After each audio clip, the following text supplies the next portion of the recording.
Exodus chapter 8. And the Lord spake unto Moses, Go unto Pharaoh, and say unto him, Thus saith the Lord, Let my people go, that they may serve me. And if thou refuse to let them go, behold, I will smite all thy borders with frogs. And the river shall bring forth frogs abundantly, which shall go up and come into thine house, and into thy bedchamber, and upon thy bed, and into the house of thy servants, and upon thy people, and into thine ovens, and into thy kneading troughs. And the frogs shall come up both on thee, and upon thy people, and upon all thy servants. And the Lord spake unto Moses, Say unto Aaron, Stretch forth thine hand with thy rod over the streams, over the rivers, and over the ponds, and cause frogs to come up upon the land of Egypt. And Aaron stretched out his hand over the waters of Egypt, and the frogs came up, and covered the land of Egypt.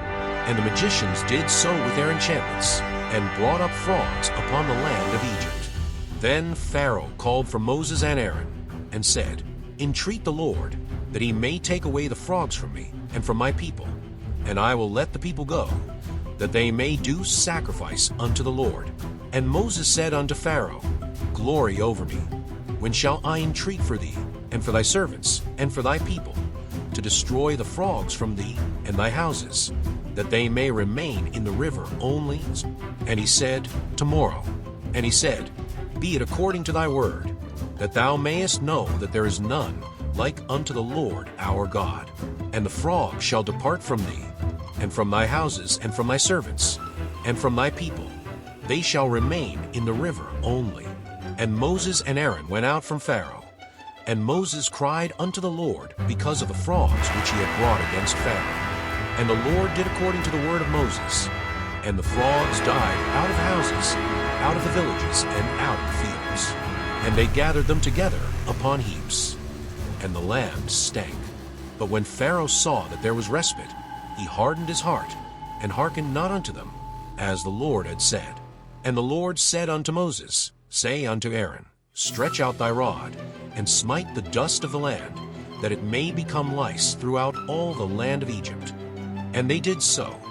For Aaron stretched out his hand with his rod, and smote the dust of the earth, and it became lice in man, and in beast. All the dust of the land became lice throughout all the land of Egypt. And the magicians did so with their enchantments to bring forth lice, but they could not. So there were lice upon man, and upon beast. Then the magician said unto Pharaoh, This is the finger of God. And Pharaoh's heart was hardened, and he hearkened not unto them, as the Lord had said. And the Lord said unto Moses, Rise up early in the morning, and stand before Pharaoh. Lo, he cometh forth to the water. And say unto him, Thus saith the Lord, Let my people go, that they may serve me. Else, if thou wilt not let my people go, behold, I will send swarms of flies upon thee, and upon thy servants, and upon thy people, and into thy houses. And the houses of the Egyptians shall be full of swarms of flies, and also the ground whereon they are. And I will sever in that day the land of Goshen, in which my people dwell, that no swarms of flies shall be there, to the end thou mayest know that I am the Lord in the midst of the earth. And I will put a division between my people and thy people. Tomorrow shall this sign be. And the Lord did so. And there came a grievous swarm of flies into the house of Pharaoh, and into his servants' houses, and into all the land of Egypt. The land was corrupted by reason of the swarm of flies. And Pharaoh called for Moses and for Aaron, and said, Go ye, sacrifice to your God in the land. And Moses said, It is not meet so to do. For we shall sacrifice the abomination of the Egyptians to the Lord our God. Lo, shall we sacrifice the abomination of Egyptians before their eyes? And will they not stone us? We will go 3 days' journey into the wilderness, and sacrifice to the Lord our God, as he shall command us. And Pharaoh said, I will let you go, that ye may sacrifice to the Lord your God in the wilderness. Only ye shall not go very far away. Entreat for me. And Moses said, Behold, I go out from thee, and I will entreat the Lord that the swarms of flies may depart from Pharaoh, from his servants, and from his people, tomorrow. But let not Pharaoh deal deceitfully any more in not letting the people go to sacrifice to the Lord. And Moses went out from Pharaoh, and entreated the Lord. And the Lord did according to the word of Moses, and he removed the swarms of flies from Pharaoh, from his servants, and from his people. There remained not one. And Pharaoh hardened his heart at this time also, neither would he let the people go. Exodus chapter 9. Then the Lord said unto Moses, Go in unto Pharaoh, and tell him, Thus saith the Lord God of the Hebrews, Let my people go, that they may serve me. For if thou refuse to let them go, and wilt hold them still, behold, the hand of the Lord is upon thy cattle, which is in the field, upon the horses, upon the asses, upon the camels, upon the oxen, and upon the sheep. There shall be a very grievous murrain. And the Lord shall sever between the cattle of Israel and the cattle of Egypt. And there shall nothing die of all that is the children's of Israel. And the Lord appointed a set time, saying, Tomorrow the Lord shall do this thing in the land. And the Lord did that thing on the morrow, and all the cattle of Egypt died. But of the cattle of the children of Israel died not one. And Pharaoh sent, and behold, there was not one of the cattle of the Israelites dead. And the heart of Pharaoh was hardened, and he did not let the people go. And the Lord said unto Moses and unto Aaron, Take to you handfuls of ashes of the furnace, and let Moses sprinkle it toward the heaven in the sight of Pharaoh. And shall become small dust in all the land of Egypt, and shall be a boil breaking forth with blains upon man and upon beast, throughout all the land of Egypt. And they took ashes of the furnace, and stood before Pharaoh. And Moses sprinkled it up toward heaven, and it became a boil breaking forth with blains upon man and upon beast. And the magicians could not stand before Moses because of the boils, for the boil was upon the magicians and upon all the Egyptians. And the Lord hardened the heart of Pharaoh, and he hearkened not unto them, as the Lord had spoken unto Moses. And the Lord said unto Moses, Rise up early in the morning, and stand before Pharaoh, and say unto him, Thus saith the Lord God of the Hebrews, Let my people go, that they may serve me. For I will at this time send all my plagues upon thine heart, and upon thy servants, and upon thy people, that thou mayest know that there is none like me in all the earth. For now I will stretch out my hand, that I may smite thee and thy people with pestilence, and thou shalt be cut off from the earth. And in very deed for this cause have I raised thee up, for to shew in thee my power, and that my name may be declared throughout all the earth. As yet exaltest thou thyself against my people, that thou wilt not let them go. Behold, tomorrow about this time I will cause it to rain a very grievous hail, such as hath not been in Egypt since the foundation thereof even until now. Send therefore now, and gather thy cattle, and all that thou hast in the field. For upon every man and beast which shall be found in the field, and shall not be brought home, the hail shall come down upon them, and they shall die. He that feared the word of the Lord among the servants of Pharaoh made his servants and his cattle flee into the houses. And he that regarded not the word of the Lord left his servants and his cattle in the field. And the Lord said unto Moses, Stretch forth thine hand toward heaven, that there may be hail in all the land of Egypt, upon man, and upon beast, and upon every herb of the field, throughout the land of Egypt. And Moses stretched forth his rod toward heaven, and the Lord sent thunder and hail, and the fire ran along upon the ground, and the Lord rained hail upon the land of Egypt. So there was hail, and fire mingled with the hail, very grievous, such as there was none like it in all the land of Egypt, since it became a nation. And the hail smote throughout all the land of Egypt all that was in the field, both man and beast. And the hail smote every herb of the field, and brake every tree of the field. Only in the land of Goshen, where the children of Israel were, was there no hail. And Pharaoh sent, and called for Moses and Aaron, and said unto them, I have sinned this time. The Lord is righteous, and I and my people are wicked. Entreat the Lord, for it is enough, that there be no more mighty thunderings and hail, and I will let you go, and ye shall stay no longer. And Moses said unto him, As soon as I am gone out of the city, I will spread abroad my hands unto the Lord, and the thunder shall cease, neither shall there be any more hail, that thou mayest know how that the earth is the Lord's. But as for thee and thy servants, I know that ye will not yet fear the Lord God, and the flax and the barley was smitten. For the barley was in the ear, and the flax was bald. But the wheat and the rye were not smitten, for they were not grown up. And Moses went out of the city from Pharaoh, and spread abroad his hands unto the Lord, and the thunders and hail ceased, and the rain was not poured upon the earth.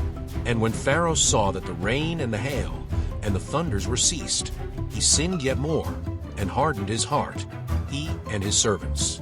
And the heart of Pharaoh was hardened, neither would he let the children of Israel go, as the Lord had spoken by Moses. Exodus chapter 10. And the Lord said unto Moses, Go in unto Pharaoh, for I have hardened his heart, and the heart of his servants, that I might shew these my signs before him, and that thou mayest tell in the ears of thy son, and of thy son's son, what things I have wrought in Egypt, and my signs which I have done among them, that ye may know how that I am the Lord. And Moses and Aaron came in unto Pharaoh, and said unto him, Thus saith the Lord God of the Hebrews, How long wilt thou refuse to humble thyself before me? Let my people go, that they may serve me. Else, if thou refuse to let my people go, behold, tomorrow will I bring the locusts into thy coast, and they shall cover the face of the earth, that one cannot be able to see the earth. And they shall eat the residue of that which is escaped, which remaineth unto you from the hail, and shall eat every tree which groweth for you out of the field. And they shall fill thy houses, and the houses of all thy servants, and the houses of all the Egyptians, which neither thy fathers nor thy fathers have seen, since the day that they were upon the earth unto this day. And he turned himself, and went out from Pharaoh. And Pharaoh's servants said unto him, How long shall this man be a snare unto us? Let the men go, that they may serve the Lord their God. Knowest thou not yet that Egypt is destroyed? And Moses and Aaron were brought again unto Pharaoh. And he said unto them, Go, serve the Lord your God. But who are they that shall go? And Moses said, We will go with our young and with our old, with our sons and with our daughters, with our flocks and with our herds will we go. For we must hold a feast unto the Lord. And he said unto them, Let the Lord be so with you, as I will let you go, and your little ones. Look to it, for evil is before you. Not so? Go now ye that are men, and serve the Lord, for that ye did desire. And they were driven out from Pharaoh's presence. And the Lord said unto Moses, Stretch out thine hand over the land of Egypt for the locusts, that they may come up upon the land of Egypt, and eat every herb of the land, even all that the hail hath left. And Moses stretched forth his rod over the land of Egypt, and the Lord brought an east wind upon the land all that day, and all that night. And when it was morning, the east wind brought the locusts. And the locusts went up over all the land of Egypt, and rested in all the coasts of Egypt. Very grievous were they. Before them there were no such locusts as they, neither after them shall be such. For they covered the face of the whole earth, so that the land was darkened. And they did eat every herb of the land, and all the fruit of the trees which the hail had left. And there remained not any green thing in the trees, or in the herbs of the field, through all the land of Egypt. Then Pharaoh called for Moses and Aaron in haste. And he said, I have sinned against the Lord your God, and against you. Now therefore forgive, I pray thee, my sin only this once, and entreat the Lord your God, that he may take away from me this death only. And he went out from Pharaoh, and entreated the Lord. And the Lord turned a mighty strong west wind, which took away the locusts, and cast them into the Red Sea. There remained not one locust in all the coasts of Egypt. But the Lord hardened Pharaoh's heart, so that he would not let the children of Israel go. And the Lord said unto Moses, Stretch out thine hand toward heaven, that there may be darkness over the land of Egypt, even darkness which may be felt. And Moses stretched forth his hand toward heaven, and there was a thick darkness in all the land of Egypt 3 days. They saw not one another, neither rose any from his place for 3 days. But all the children of Israel had light in their dwellings. And Pharaoh called unto Moses, and said, Go ye, serve the Lord. Only let your flocks and your herds be stayed. Let your little ones also go with you. And Moses said, Thou must give us also sacrifices and burnt offerings, that we may sacrifice unto the Lord our God. Our cattle also shall go with us. There shall not an hoof be left behind, for thereof must we take to serve the Lord our God, and we know not with what we must serve the Lord until we come thither. But the Lord hardened Pharaoh's heart, and he would not let them go. And Pharaoh said unto him, Get thee from me, take heed to thyself, see my face no more. For in that day thou seest my face, thou shalt die. And Moses said, Thou hast spoken well, I will see thy face again no more. Exodus chapter 11. And the Lord said unto Moses, Yet will I bring one plague more upon Pharaoh, and upon Egypt. Afterwards he will let you go hence. When he shall let you go, he shall surely thrust you out hence altogether. Speak now in the ears of the people, and let every man borrow of his neighbor, and every woman of her neighbor, jewels of silver and jewels of gold. And the Lord gave the people favor in the sight of the Egyptians. Moreover, the man Moses was very great in the land of Egypt, in the sight of Pharaoh's servants, and in the sight of the people. And Moses said, Thus saith the Lord, About midnight will I go out into the midst of Egypt, and all the firstborn in the land of Egypt shall die, from the firstborn of Pharaoh that sitteth upon his throne, even unto the firstborn of the maidservant that is behind the mill, and all the firstborn of beasts. And there shall be a great cry throughout all the land of Egypt, such as there was none like it, nor shall be like it any more. But against any of the children of Israel shall not a dog move his tongue, against man or beast, that ye may know how that the Lord doth put a difference between the Egyptians and Israel. And all these thy servants shall come down unto me, and bow down themselves unto me, saying, Get thee out, and all the people that follow thee. And after that I will go out. And he went out from Pharaoh in a great anger. And the Lord said unto Moses, Pharaoh shall not hearken unto you, that my wonders may be multiplied in the land of Egypt. And Moses and Aaron did all these wonders before Pharaoh. And the Lord hardened Pharaoh's heart, so that he would not let the children of Israel go out of his land.